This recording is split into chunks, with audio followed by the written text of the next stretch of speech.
Shabbat Shalom, amigos. Que legal. Estamos juntos mais uma vez repartindo alegria, conhecimento, entendimento de quem é o nosso Criador, porque afinal de contas todos nós tivemos o privilégio de ser criados. Só que alguns tiveram um pouco mais de bênção, são filhos. E nós queríamos que todos vocês pudessem ser filhos do eterno nosso Criador. Eu sou Sam Stachuer e eu tenho hoje para comentar esta paraxá comigo minha querida Zilda Zivian. Zilda, Shabbat Shalom. Shabbat Shalom, pessoal. Vamos aqui apresentar um pouco do estudo, não é, dessa paraxá e de que forma que Deus nos ministrou com essa paraxá. O interessante é que cada vez que a gente vai gravar uma paraxá, cada vez que a gente prepara, então tem aquele bate-papo onde a gente alinha ideias. É tão gostoso, porque, aliás, é mais gostoso preparar do que fazer ou fazer do que preparar, não sei. Mas é gostoso poder discutir o que cada um encontrou, porque tem tanta riqueza nas para-choques, tem tanta riqueza, que é impressionante como a gente não consegue dizer, olha, vou focar num determinado assunto. Mas vamos lá, nós vamos falar de Vaierá em Shmot, Êxodo 6:2 até o 9:35, Haftará, Ezequiel 28:25 até o 29:21. Brit Hadashah, temos o apóstolo Paulo, Romanos, maravilhoso, 9, de 14 a 24, e o Terrilim 46. E olha só que precioso que é um versículo em Êxodo 9:13.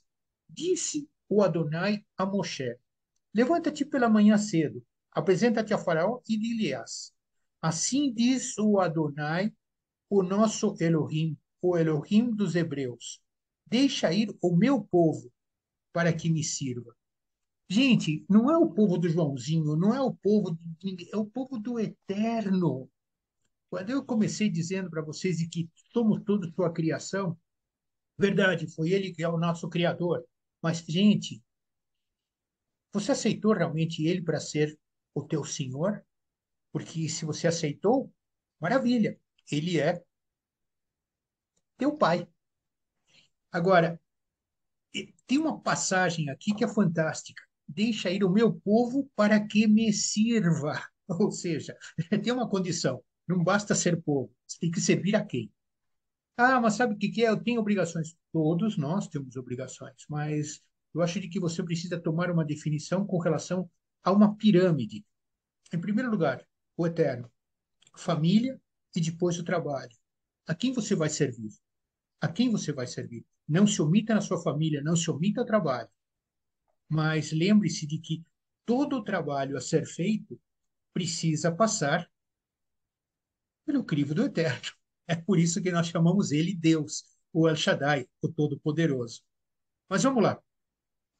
Olhem só a outra pérola maravilhosa em Êxodo 9, 15 a 17. Pois já eu poderia ter estendido a mão para te ferir, a ti e ao teu povo com pestilência, e teria sido cortado da terra. Mas deveras, para isso te hei mantido, a fim de mostrar-te o meu poder e para que seja o meu nome anunciado em toda a terra. Ainda te levantas contra o meu povo para não deixá-lo ir? Gente, é lógico que Deus, sendo El Shaddai, o Todo-Poderoso, ele pode fazer qualquer coisa. Está tudo ao alcance dele. Agora, muitas vezes ele cria uma confusão grande, uma crise enorme como essa que ele levou o faraó a criar, para que o povo que estava vendo entrasse em crise. Porque quando o povo entra em crise, mais busca a Deus, mais procura a Deus, e ele se deixa achar. O que você vê nisso, Zilda? Eu fico assim, é, impactada, não é? Como Deus é tremendo, não é? Como ele conhece as pessoas com que ele chama, não é? Ele conhece o profundo de cada pessoa. A gente vê nessa paraxá que ela tem uma característica que é o próprio nome dela, apareci, né? O Senhor, ele havia aparecido para Abraão, Isaque e Jacó, né? Como um Deus todo-poderoso. Mas o Senhor não tinha se revelado nesse tempo para Abraão, Isaque e Jacó.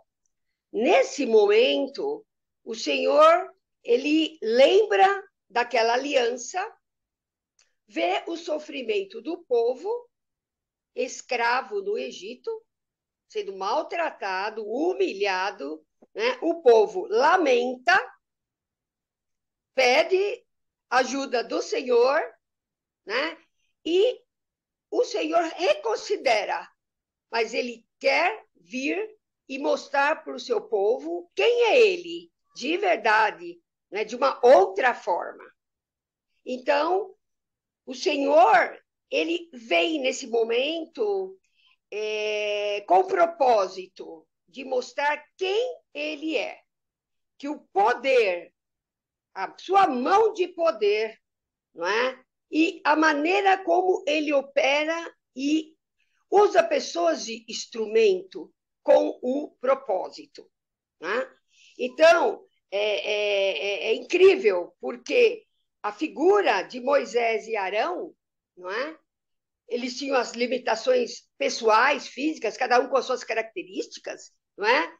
Mas o Senhor olha para eles e fala: eu vou usar vocês, vocês serão instrumentos na minha mão.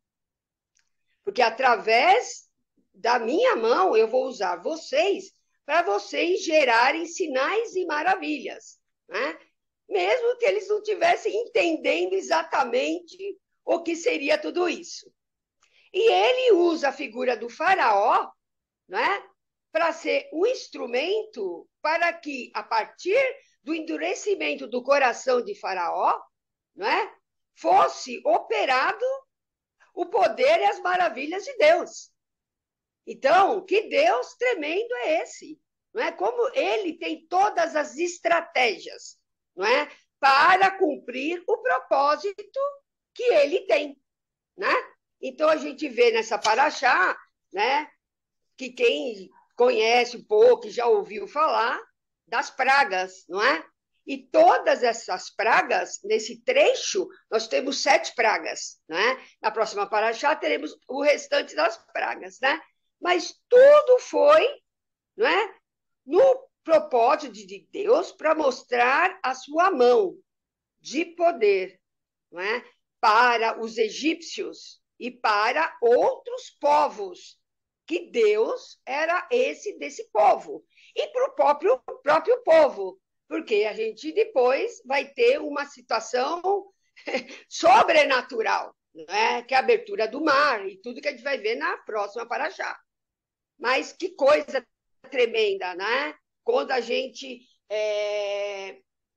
entende que nós precisamos ouvir a voz de Deus, entender o tempo e o modo em que nós estamos vivendo, inclusive nos dias de hoje, e o que o Senhor tem para cada um de nós. Amém, Sami?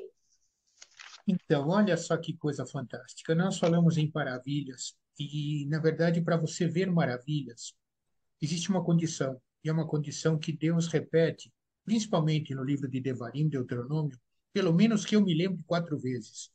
Vocês são um povo de dura serviço. E, por nós sermos um povo de dura serviço, e eu me incluo nisso, né, a gente deixa de ver as maravilhas de Deus. Como você disse, Zilda, esta paraxá tem maravilhas, a paraxá que vem tem maravilhas, as outras, cada uma das paraxotes tem maravilhas, mas o importante aqui é o seguinte: veja que Deus apareceu a Abraão, a Isaac, a Jacó, a José, e ele vem aparecendo o tempo inteiro. Você quis ver? Porque se você quis ver, você viu. Está aparecendo para nós. Ah, mas eu não vejo Deus. Opa, peraí. Olha para fora. Árvore, flores, vida, homens criados, céu, nuvem, chuva. Isso é obra de Deus. Ah, mas sabe o que, que é? Como é que eu vou me relacionar com Deus se eu nunca fui a buscá-lo? Não se preocupe. Busque você a Deus, que ele vai te buscar. Ele vai te buscar. Sabe por que ele vai te buscar? Porque ele te amou de uma maneira tão intensa que olhou para você e diz assim: deixa comigo, todas as confusões que você criou, todas as desordens que você criou, deixa comigo, eu levo elas para a cruz. Eu resolvo o teu problema na cruz. Então, muitas vezes, a gente fica até com aquela sensação, como é difícil de falar de cruz, porque, na verdade, cruz é muito associada com a Igreja de Roma, e a Igreja de Roma deturpou o sentido da cruz. Como é que religiões, através do tempo, usaram a cruz de maneira horrível, mas essa não é a nossa tônica. Nós aqui estamos falando de fé e não de religião. E tanto assim que muitas vezes aparece aquela situação: ah, mas você está falando de religião. Opa, não, eu não estou falando de religião. Eu estou falando do conteúdo da Bíblia, do Tanar, da Torá. Se você for olhar, nem Abraão, nem Isaac, nem Moshe, nem Jacó, nem José, ninguém criou uma igreja, ninguém criou uma sinagoga. Yeshua, Jesus, não criou igrejas. Então, como é que aparece essa história de madeiro, cruz? É eufemismo? Sim, verdade, é eufemismo. É eufemismo para vocês entenderem de que nós estamos falando do único, do eterno, todo-poderoso, que fez os céus e a terra só de falar. Este que é o Deus que fez as maravilhas no Egito, como a Zilda estava falando agora. E eu me permito, Zilda, fazer um comentário em Romanos 9, e o apóstolo Paulo diz: que diríamos, pois? A injustiça da parte do Elohim? De modo nenhum. Pois ele disse a Moshe: terei misericórdia de quem me aprouver ter misericórdia, e compadecer-me-ei de quem me aprouver ter compaixão. Assim, não depende de quem quer ou de quem corre, mas de usar o Elohim a sua misericórdia. Gente, se nós vemos que nós não podemos servir a dois senhores e que ele é o Todo-Poderoso, aonde você está para entender que não existe não existe nada que escapa do poder de Deus. Não existe nada que foge do poder de Deus. Porque se você achar que você é tão forte, tão fantástico, tão maravilhoso, Deus olha para você e vai dizer assim: tamanho da tua kippah é o teu máximo tamanho. A kippah bateu aqui, é o teu tamanho. Daqui para frente, até logo. O que você acha, Zilda? Ah, eu acho incrível.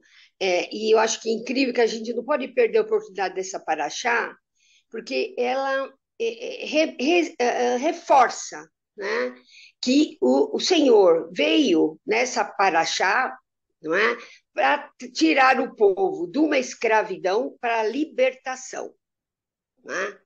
E a gente vai entendendo que o povo foi liberto. As paraxás seguintes vão mostrar como Deus fez para libertar de uma maneira física, fazendo com que o povo fosse buscar o espiritual com ele, porque Deus tinha um propósito de tirar o povo do Egito para adorá-lo, para servi-lo na terra de Canaã, né? E a gente vai ver, consecutivamente, o que o povo reclama, murmura, não é, quer voltar e não entende nada, não é? Porque eles estão olhando, esquece rapidamente daquela situação espiritual e volta para uma situação natural e carnal, né? Aí quando a gente vê que é da mesma paraxá Romanos, do 9 a 14 a 24, a gente já vê o Senhor falando de duas palavras-chave, que são a verdadeira, o motivo da libertação, que é a salvação, a misericórdia e a compaixão.